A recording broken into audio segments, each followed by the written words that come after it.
young people from 3 continents gather in Jos, a major city in central Nigeria, and join a team of Nigerian youth workers.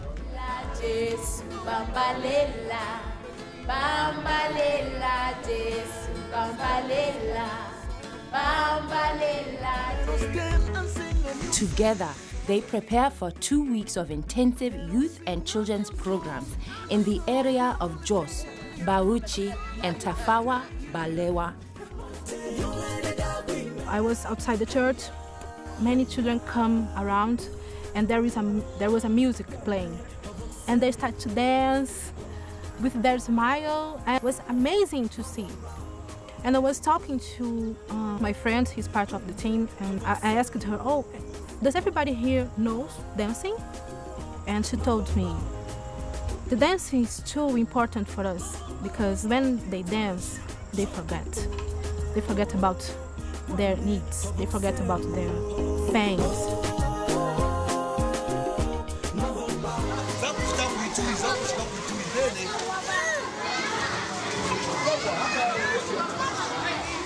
Praise the Lord. Oh, Jesus.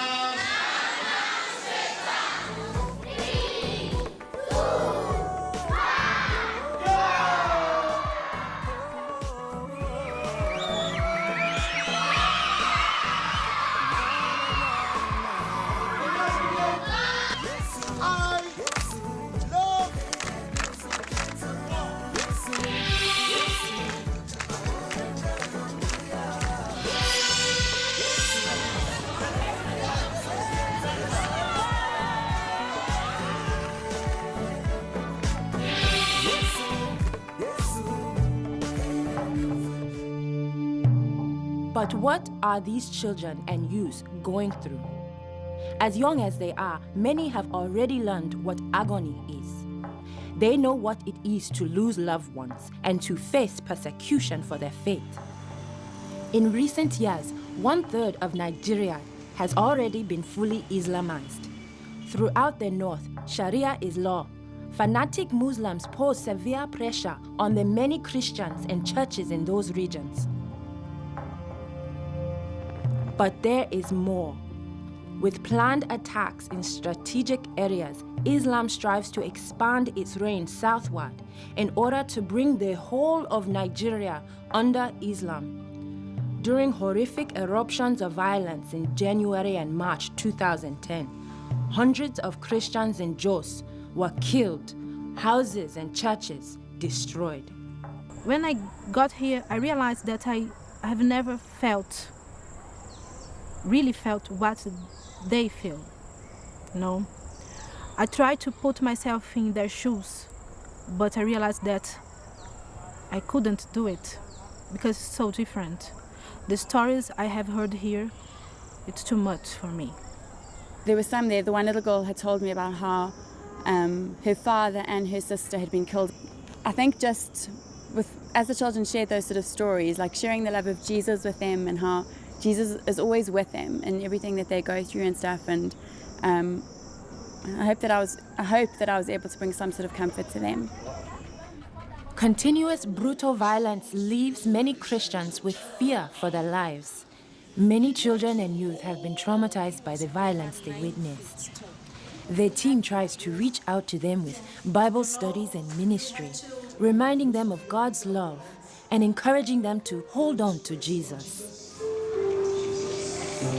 Today I realize that you love us. With your neighbour, because God's provided. In large and small groups, they are encouraged to share their stories with each other and to pray together. Okay, we've just done a counselling session about never give up, how we can do everything through God's strength, and just then it was a good idea to break them off and actually share what God has done in their lives, the good things, because it's the little things that count, and that's what a lot of people forget. So we're just trying to encourage them as much as we can to keep going. Throughout the program, there is constant possibility for the youth and children to share their experiences and pain with the team and to pray together. The first person I was talking with, he was just sharing about his family background and what they've gone through.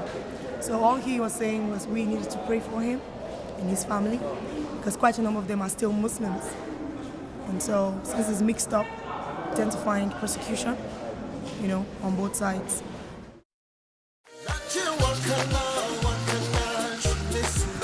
Next part of the adventure, heading for Tafawa Balewa, a Christian community in a Sharia-governed state.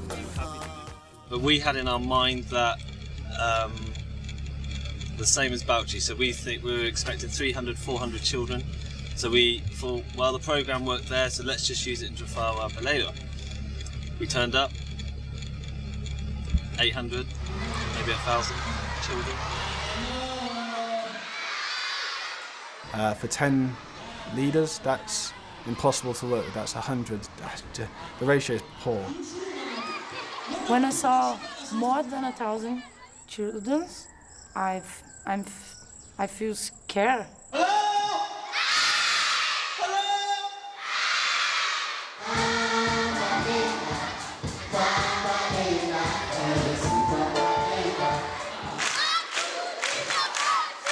They want attention, and it's too hard to give so much attention for 1,000 children. It means so much to them that we are from all over the world, and that we care about them, and that we love them, and that we're praying for them. I cry because I saw the needs, and I can help one or two children, not all the children, and it's very difficult.